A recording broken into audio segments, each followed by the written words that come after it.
Ayan, magandang tanghali guys. Andito, overtime na naman tayo.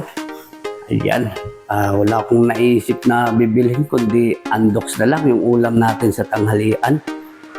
At saka okay naman sa amo namin. Basta mabili ko lang, mapakain ko yung mga tao na nag-o-overtime today. Ayan, pauwi na kami. At saka, ayan, yung taga-video ko. Tingnan mo naman yung kanyang kinukunan. Puro sa gilid lang. Ayan. Hulaan nyo guys kung saan na kami ngayon. Kung alam nyo tong lugar na to. Ayan. Hindi kalsada ang binibidyoan kundi sa gilid ng kalsada. Ayan. Tingnan nyo guys kung paano mag-video yung kasamahan ko. Ayan. Ang galing niya mag-video, no? Ayan.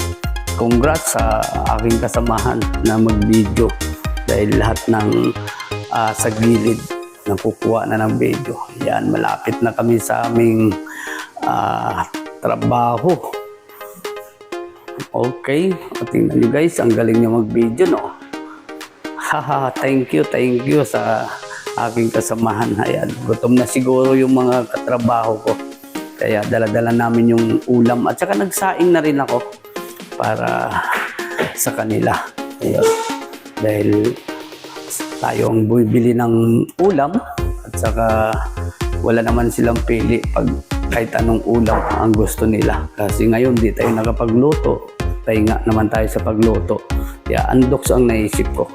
And guys, nandito na kami sa trabaho na yun. Thank you very much.